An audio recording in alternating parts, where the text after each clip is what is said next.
10 tanda bahwa Anda adalah pemikul karma leluhur dalam keluarga. Dalam banyak ajaran spiritual dan agama-agama kuno seperti Hindu, Kejawen, dan Kapitayan, karma itu bisa menurun hingga ke anak cucu, bahkan hingga belasan generasi setelahnya. Biasanya, karma leluhur ini bisa ditandai dengan pola-pola berulang yang terjadi dalam keluarga tersebut. Misalnya, bila sebuah keluarga itu banyak mengalami perceraian, perselingkuhan, atau KDRT yang sifatnya sudah ada sejak zaman kakek nenek atau bahkan sebelumnya, maka bisa dipastikan bahwa keluarga tersebut menanggung karma leluhur. Dan karma leluhur ini harus dihentikan. Bila tidak, ia akan menurun ke generasi-generasi selanjutnya dan bisa merusak kualitas dari keluarga tersebut. Nah, biasanya karma leluhur ini baru bisa diputus bila dalam keluarga tersebut ada yang ditakdirkan sebagai pemikul karma leluhur. Pemikul karma leluhur ini biasanya nanti dia akan menyadari bahwa ada pola-pola hidup yang salah dalam keluarganya. Ada karma leluhur menurun dalam keluarganya dan ia mendedikasikan diri untuk menghentikan karma tersebut agar tidak berlanjut hingga ke keturunannya. Nah, jika Anda mengalami beberapa atau semua tanda-tanda berikut ini, itu artinya Anda adalah pemikul karma leluhur dan tugas besar Anda selanjutnya adalah menghentikan karma tersebut agar tidak menurun kepada anak cucu. Apa saja tanda-tanda bahwa Anda adalah pemikul karma leluhur? Yang pertama, seumur hidup Anda pernah mengalami sakit keras dan depresi besar, dan ini terjadi secara tiba-tiba dan menjadi peristiwa besar dalam hidup Anda. Saking kerasnya dan saking hebatnya depresi yang Anda alami, Anda bahkan sampai merasa seolah-olah seluruh beban dunia itu ada di pundak Anda. Proses ini juga bisa dinamakan sebagai Dark Night of the Soul, di mana Anda akan mengalami banyak kesakitan, masalah datang bertubi-tubi, hingga membuat Anda itu depresi dan jatuh ke jurang kehidupan terbawah.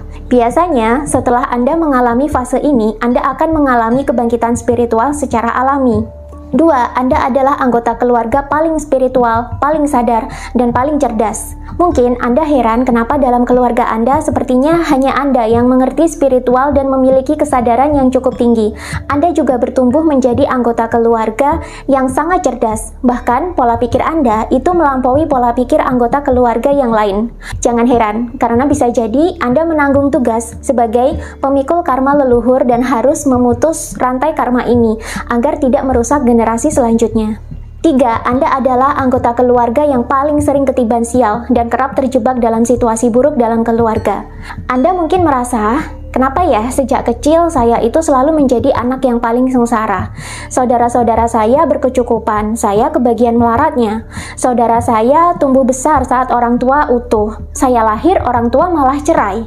Saudara-saudara yang lain hidup mapan dan pekerjaannya bergengsi. Saya malah harus jatuh bangun membangun karir atau membangun usaha. Nah, bila Anda sedang berada di fase ini, jangan terlalu bersedih, karena bisa jadi Anda sedang memikul tugas untuk menyadari karma leluhur dan memutusnya. 4. Anda nampak berbeda dari anggota keluarga yang lain. Contohnya, ketika mayoritas anggota keluarga memilih jadi PNS, Anda malah tidak suka jadi PNS dan memilih kerja sendiri. Anda bisa jadi juga memiliki pemikiran yang sangat berbeda dengan mayoritas anggota keluarga, sehingga kadang Anda akan dicap bandel atau aneh. Bahkan kadang, saking jeniusnya Anda dikira mengalami autisme atau gangguan ADHD. 5. Anda punya beberapa keanehan. Anda merasa kalau karma leluhur itu benar-benar nyata, dan tanpa sadar, Anda berusaha mencari jalan keluar untuk memutus karma ini. Anehnya, anggota keluarga Anda yang lain itu tidak ada yang menyadari karma leluhur ini. Kalaupun ada yang menyadarinya, mereka biasanya tidak seantusias Anda dalam menghentikannya. 6. Anda khawatir kalau karma leluhur ini akan menurun ke generasi selanjutnya dan bakal merugikan keluarga. 7. Anda berpikir bahwa karma leluhur ini akan merugikan Anda dan Anda takut akan konsekuensinya. Dalam kasus yang saya amati, bahkan karma leluhur ini benar-benar merugikan manusia, walau kita tidak menyadari kalau itu adalah karma leluhur. Ini terjadi karena karma leluhur itu tersimpan juga di dalam DNA kita, yang sebenarnya DNA kita pun adalah warisan dari leluhur-leluhur kita yang merekam karma mereka dalam DNA mereka juga. 8. Anda adalah anggota keluarga yang cukup positif dan memiliki vibrasi yang cukup tinggi. Anda sebenarnya adalah anggota keluarga yang baik, bahkan Anda termasuk kategori seorang empath dalam keluarga. Tapi karena Anda kerap menjadi korban dari karma leluhur, kebaikan dan potensi Anda kadang tidak kentara dalam keluarga. Bisa jadi dulu semasa kecil atau muda Anda termasuk ke dalam anggota keluarga yang berkali-kali diremehkan. 9. Anda terobsesi dengan mitos-mitos seputar karma, ingin mempelajari cara kerja karma lebih lanjut, dan berusaha mendedikasikan diri untuk hidup lebih baik. 10. Sebaliknya, Anda juga bakal merasa bahwa walaupun karma leluhur itu eksis dan merugikan keluarga, tapi karma leluhur ini justru membuat Anda bertumbuh dan meningkatkan harapan untuk mendapatkan hidup yang lebih baik. Karena Anda menyadari bahwa dalam keluarga Anda ada karma leluhur yang harus dihentikan, kini Anda melatih diri Anda sendiri supaya lebih sadar, lebih eling lan waspodo, lalu mau menyembuhkan diri, dan Anda juga mempelajari pola-pola dan sifat buruk berulang dalam keluarga.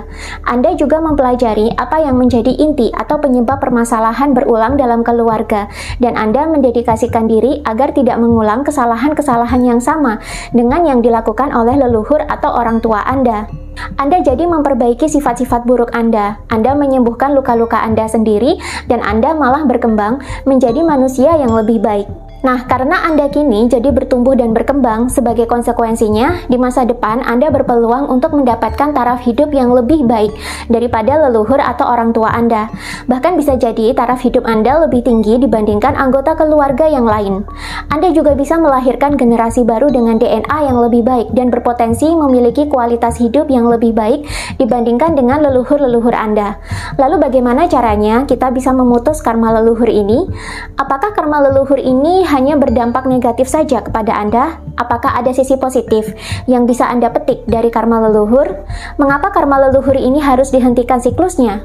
Jika Anda mengalami kebangkitan spiritual dan senang mempelajari psikologi atau pengembangan diri, menghentikan karma leluhur ini akan menjadi lebih mudah karena kita bisa menghentikan karma leluhur sendiri, dimulai dari diri kita sendiri dengan cara-cara yang mudah yang bisa kita terapkan dalam kehidupan sehari-hari. Asalkan kita mau konsisten mengerjakannya. Caranya bagaimana? Kita akan bahas lebih detail dalam online kelas saya bulan ini dengan tema memutus karma leluhur. Online kelas ini akan diadakan tanggal 27 dan 28 Mei besok dan bisa diikuti dari mana saja karena ini online. Dan setelah online kelas masih ada lagi kelas bonus meditasi tambahan untuk praktek meditasi bersama dan membahas tema kelas lebih dalam lagi. Jadi mumpung kelas online ini diadakan, segera amankan tiket Anda sekarang karena belum tentu online kelas akan diadakan secara rutin. Dan kelas ini terbatas, jadi siapa yang cepat daftar dia yang dapat. Baca deskripsi video untuk informasi selengkapnya dan mendaftar kelasnya.